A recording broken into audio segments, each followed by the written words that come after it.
Everyone, welcome to learner B. I am Shivani Chauhan. इस video में हम लोग देखने वाले हैं क्लास 10 साइंस की बुक का चैप्टर 8। इसमें हम देखने वाले हैं एसेक्सुअल रिप्रोडक्शन। इससे पहले हम देख चुके हैं कि वेरिएशंस की क्या इंपॉर्टेंस होती है किसी भी ऑर्गेनिज्म के लिए। अब हम टाइप ऑफ रिप्रोडक्शन में एसेक्सुअल रिप्रोडक्शन इस वीडियो में देखने वाले हैं। दो टाइप के रिप्रोडक्शन होते हैं, एक होता है सेक्सुअल रिप्रोडक्शन और एक होता है एसेक्सुअल रिप्रोडक्शन। एसेक्सुअल रिप्रोडक्शन में सिंगल पेरेंट की रिक्वायरमेंट होती है और जो सेक्सुअल रिप्रोडक्शन होता है उसमें मेल और फीमेल की होती है। अब हम इस वीडियो में देखते हैं एसेक्सुअल रिप्रोडक्शन। तो देखो, एसेक्सुअल रिप्रोडक्शन की सबसे ज़्यादा इंपॉर्टेंट चीज़ है वो ये है कि इट इन्वॉल्व्स वन पेरेंट। सिर्फ और सिर्फ एक पेरेंट की इसमें रिक्वायरमेंट होती है। There is no formation and fusion of gametes. तो जैसे कि अगर ह्यूमंस की बात करें तो फीमेल का एग होता है और मेल का स्पर्म होता है, उनका फ्यूजन होता है और एक बेबी बॉर्न होता है। मगर जो एसेक्सुअल रिप्रोडक्शन होता है इसमें कोई भी गैमीट्स का फ्यूजन नहीं होता। गैमीट्स वैसे क्या होते हैं, अगर हम लोग ह्यूमन की बात करें तो फीमेल में जो एग होता है और मेल में जो स्पर्म होता है उसको हम लोग गैमीट्स बोलते हैं, जिसकी वजह से फर्दर रिप्रोडक्शन होता है। The young ones formed are almost identical. किस में? अभी हम बात कर रहे हैं एसेक्सुअल रिप्रोडक्शन की। तो जो यंग वंस होते हैं वो बिल्कुल ऑलमोस्ट सेम होते हैं अपने पेरेंट्स से, क्योंकि एक ही पेरेंट होता है। जब दो पेरेंट्स की बात आती है तब डिफरेंस हमें देखने को मिल सकता है, बट जब सिर्फ एक ही पेरेंट है तो जो आगे की ऑफस्प्रिंग होती है वो सिमिलर दिखती है अपने पेरेंट्स के जैसी। Asexual reproduction generally occurs during favourable environmental condition and when there is an abundance of food. तो एसेक्सुअल रिप्रोडक्शन कैसे कंडीशन में होता है? जब मतलब फूड काफ़ी अच्छा होता है और एनवायरनमेंट कंडीशन जनरली फेवरेबल होती हैं। It is faster method of reproduction. तो अगर हम लोग कंपेयर करें, किससे कंपेयर करें? अगर हम लोग सेक्सुअल रिप्रोडक्शन से, तो जो एसेक्सुअल रिप्रोडक्शन होता है वो कंपैरेटिवली फास्टर होता है। Types of asexual reproduction. तो देखिए यहाँ पे एक चार्ट गिवन है कि कितने टाइप्स के होते हैं। तो फिजन का मतलब होता है जुड़ना, या फिर देखो, फिजन का मतलब होता है, एक तरह से आप कह सकते हो कि एक था, एक से फिर और दूसरे बन गए। तो बाइनरी फिजन मतलब एक था और एक से दो बन गए, तो इसका मतलब है कि भाई बाइनरी फिजन हुआ है। और मल्टीपल फिजन का मतलब होता है कि एक था और एक से दो से ज़्यादा बन गए हों। तो बाइनरी फिजन और मल्टीपल फिजन दो तरीके के फिजन होते हैं। तो ये बाइनरी फिजन हम लोग को किस में देखने को मिलता है? अमीबा में देखने को हमें बाइनरी फिजन मिलता है। और कौन कौन से टाइप्स होते हैं एसेक्सुअल रिप्रोडक्शन के? वेजिटेटिव प्रोपोगेशन, ये हम देखेंगे। फिर बडिंग भी होता है, रीजनरेशन, फ्रेगमेंटेशन, स्पोर फॉर्मेशन। तो आप लोगों से जैसे कि अगर एक मार्क्स में पूछा जाए कि what are the various types of asexual reproduction, तो ये इसके वेरियस टाइप्स हैं। फिजन, फ्यूजन, ठीक है, सॉरी फ्यूजन नहीं, fission, binary fission, vegetative propagation, budding, regeneration, fragmentation, spore formation, ये वेरियस टाइप्स ऑफ फिजन है। अब हम लोग एक एक करके देखते हैं कि बाइनरी फिजन क्या होता है। और आपको ना एग्जाम्पल भी याद करना पड़ेगा कि भाई किसका एग्जाम्पल क्या है। तो जैसे कि बाइनरी फिजन है, इसका एग्जांपल होता है अमीबा। तो बाइनरी फिजन हम लोग को कहाँ कहाँ पर देखने को मिलता है? बैक्टीरिया में, प्रोटोजोआ जैसे कि अमीबा और पैरामीशियम। आप अमीबा याद रख सकते हैं कि अमीबा में बाइनरी फिजन होता है, अमीबा और पैरामीशियम में बाइनरी फिजन होता है। The nucleus of the parent cell divide and then the cytoplasm divide. तो इसमें क्या होता है कि न्यूक्लियस जो होता है ना पेरेंट सेल का, न्यूक्लियस दो में डिवाइड हो जाता है, ठीक है, न्यूक्लियस बीच में से टूट जाता है। The cell division can occur in any plane in case of amoeba. तो देखो अमीबा में कैसे होता है बाइनरी फिजन। यहाँ पर आपको दिख रहा है एक अमीबा है, अमीबा का क्या है, ये यहाँ पे देखिए ये न्यूक्लियस है और बाकी इसके साइड में क्या होते हैं? साइटोप्लाज्म होते हैं। तो ये पेरेंट अमीबा है। अब एनलोगेशन होता है इसके न्यूक्लियस का। तो जो न्यूक्लियस था ना, यहाँ पर ये न्यूक्लियस था, अब ये न्यूक्लियस का इस तरीके से एनलोंगेशन हो रहा है और ऐसे करके जो है न्यूक्लियस फैल रहा है, बढ़ जाता है। फिर उसके बाद division of nucleus and cytoplasm. तो साइटोप्लाज्म और न्यूक्लियस, यहाँ पे देखिए ये न्यूक्लियस था और साइटोप्लाज्म था। तो न्यूक्लियस इस तरीके से एनलोंगेट हुआ और फिर उसके बाद यहाँ पर देखो कि डिवीजन हो गया न्यूक्लियस का और साइटोप्लाज्म का। तो देखो यहाँ पे एक था, फिर उसके बाद एलोंगेट हुआ, फिर ऐसे करके ये डिवाइड हो गया और साइटोप्लाज्म भी डिवाइड हो गया। अब धीरे धीरे करके यहाँ से ऐसे बीच में से भी ये कट जाएगा और ये एक की बजाय अब यहाँ दो बन जाएंगे। तो इस तरीके से डिवीजन होता है न्यूक्लियस और साइटोप्लाज्म का बाइनरी फिजन में, और फिर दो डॉटर सेल्स बन जाते हैं। तो पहले एक पेरेंट अमीबा था और इस एक पेरेंट अमीबा से दो डॉटर सेल हमारे यहाँ पर हमें देखने को मिलते हैं। ये पूरा प्रोसेस जो होता है ये होता है बाइनरी फिजन का। इसको आप लोग अपने नोटबुक में नोट कर सकते हैं या फिर एनसीईआरटी में भी बिल्कुल क्लियरली हमें गिवन है।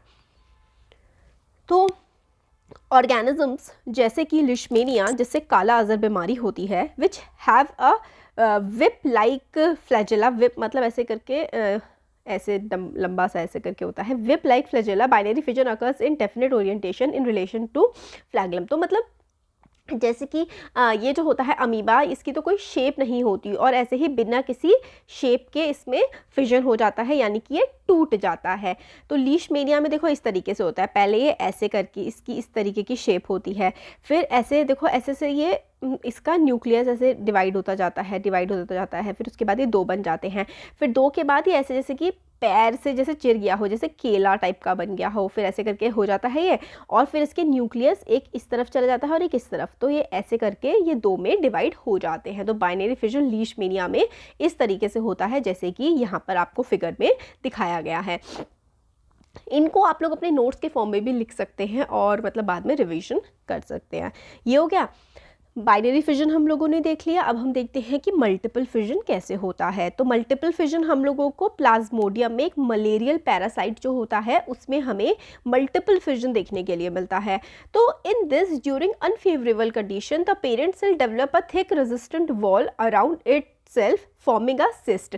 तो सिस्ट एक पत्थरी टाइप की इसमें बन जाती है। इसमें अनफेवरेबल मतलब पेरेंट सेल क्या करता है, अपने अराउंड एक लेयर सी बना लेता है। उस वॉल में cytoplasm divide many times to form many plasmodia. तो उसमें वॉल में वो काफ़ी सारा मतलब डिवाइड होता जाता है और काफ़ी सारे प्लाज्मोडिया बना लेता है।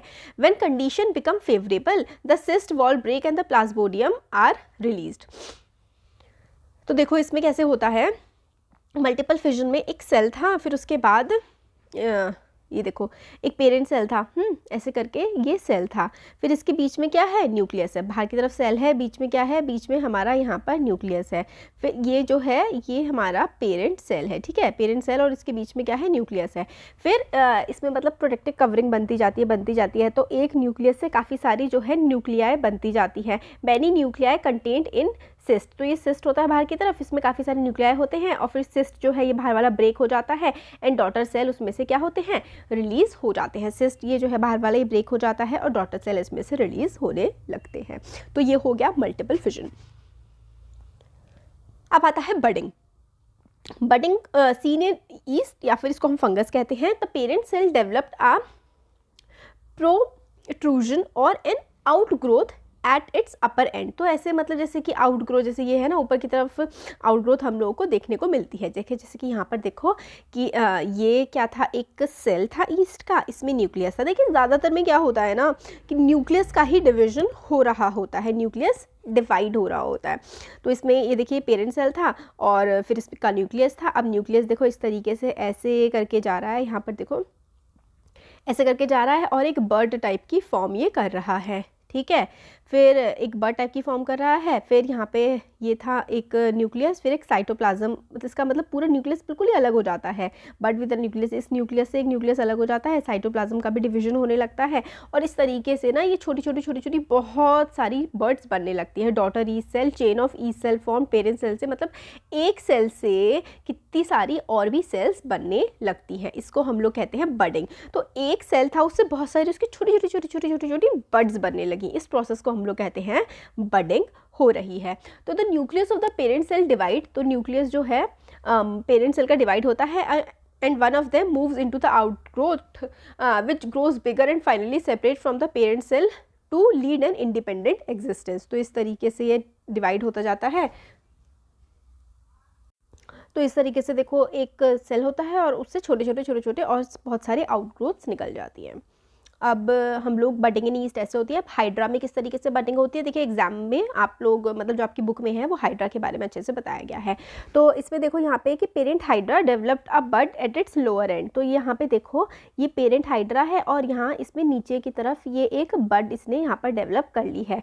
फिर ये बड ही जो है बड़ी होती जाती है और जैसे कि फाइनली पूरी तरीके से बड़ी हो जाती है तो ये फिर इससे अपने पेरेंट से जो है पूरी तरीके से डिटैच हो जाती है और फिर हम लोगों को एक अलग हाइड्रा देखने को मिलता है।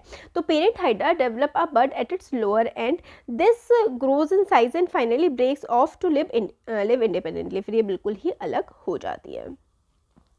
अब आता है फ्रेगमेंटेशन। फ्रेगमेंटेशन देखो इस तरीके से होता है कि टूट जाते हैं, कि पहले देखिए एक था, फिर ये देखिए 3 में टूट गए, फिर ये आउटग्रोथ आउटग्रोथ आउटग्रोथ ये ऐसे करके बढ़ जाते हैं। तो ये पूरा फ्रेगमेंटेशन का प्रोसेस होता है। ये हम लोगों को कहाँ पे देखने को मिलता है? It is seen in multicellular organisms which have a relatively simple body organisation like spirogyra. तो फ्रेगमेंटेशन देखिए, इन सब के ना आप लोगों को एग्जाम्पल्स याद करने हैं कि फ्रेगमेंटेशन किस में होता है, बडिंग किस में होती है, ठीक है, आउटग्रोथ्स किस में निकलती हैं। तो इस तरीके से फ्रेगमेंटेशन जो है किस में होती है? फ्रेगमेंटेशन होती है स्पाइरोगायरा में। ये वाली चीज़ आप लोगों को याद रखनी है कि फ्रेगमेंटेशन स्पाइरोगायरा में होती है। Spirogyra has a filamentous body. If it breaks into smaller pieces or fragments, fragmentous body मतलब ये छोटे fragments में टूट जाता है। Each fragment has the capacity to form a new individual. तो हर fragment देखो यहाँ पर जो है एक नया individual बन रहा है। देखो इस तरीके से ये fragment था, मतलब ये टूट गए थे, और हर जो टूटा हुआ होता है हिस्सा, उसमें नया एक individual बनने की capacity होती है। However, all multicellular organisms cannot show cell by cell division as cell from one tissue, as cell from tissues which form organs. These organs are placed at definite position in the body, hence they need to use more complex method of reproduction. तो इस तरीके से क्या होता है कि ये वाला जो है स्पाइरोगायरा में तो हो जाता है, मगर ह्यूमन बींग्स ऐसा नहीं कर सकते कि टूट करके दूसरे बन जाए। तो स्पाइरोगायरा में जो सेल का मतलब ऑर्गन जो होते हैं वो इतने ज़्यादा कॉम्प्लेक्स नहीं होते हैं, इसलिए ये इजीली ब्रेक हो पाते हैं। जो कॉम्प्लेक्स मल्टी सेलुलर ऑर्गेनिजम्स होते हैं उसमें इस तरीके से ब्रेकिंग नहीं हो सकती है। स्पाइरोगायरा का जो है ऑर्गेनाइजेशन वो ज़्यादा कॉम्प्लेक्स नहीं होता है, इसलिए ये आउटग्रोथ से ही ग्रो हो जाते हैं। अब नेक्स्ट आता है रीजनरेशन। रीजनरेशन होता है, it is the ability of organism to develop their lost part. जैसे कि कहते हैं ना, छिपकली की भी पूछ आ जाती है, तो अगर किसी ऑर्गेनिज्म का कोई पार्ट कट गया है, टूट गया है, मतलब उसकी बॉडी से हट गया है, तो उसको दोबारा से रीजनरेट कर लेते हैं। Some organism show some organisms have high regenerative capacity. It is also a means of reproduction. For example, planaria. तो planaria में regeneration हो जाता है। Regeneration is carried out by specialized cell which redivide to form a mass of cell from which different cell undergo changes to become different cell types and tissues. तो इसमें क्या होता है, देखो भाई ये था, इससे इस तरीके से अलग अलग अलग अलग मतलब बिल्कुल 3 हिस्सों में आधा आधा, देखो जीभ चिढ़ा रहे हैं, आधा आधा टूट गया और हर पार्ट पूरा का पूरा कंप्लीट पार्ट बन जाता है। इस वाला जो प्रोसेस होता है इसको हम लोग कहते हैं रीजेनरेशन। ठीक है, फ्रेगमेंटेशन से अलग होता है। फ्रेगमेंटेशन में ये जो ऑर्गेनिज्म होता है पूरा का पूरा ऑलमोस्ट एक जैसा ही होता है, तो ये इजीली फिर मतलब बन जाता है। बट इसमें देखो ये ऑर्गेनिज्म डिफरेंट है ना, बट उसके बावजूद भी ये हर एक पार्ट को सिमिलरली दोबारा से किसी भी पार्ट से वो पूरा का पूरा दोबारा से बन जाता है। तो these changes occur in organised sequence known as development. तो इसमें प्रॉपर तरीके से डेवलपमेंट हो रही होती है। तो ये प्लेनेरिया में एग्जाम्पल्स आप लोगों को याद रखने हैं कि रीजनरेशन किस में होता है, रीजनरेशन प्लेनेरिया में होता है। ये एग्जाम्पल याद करने बहुत इंपॉर्टेंट है। Spore formation. स्पोर फॉर्मेशन एक फंगस होती है राइजोपस, उसमें हमें देखने को मिलता है। Rhizopus body is made of thread like structure called hyphae.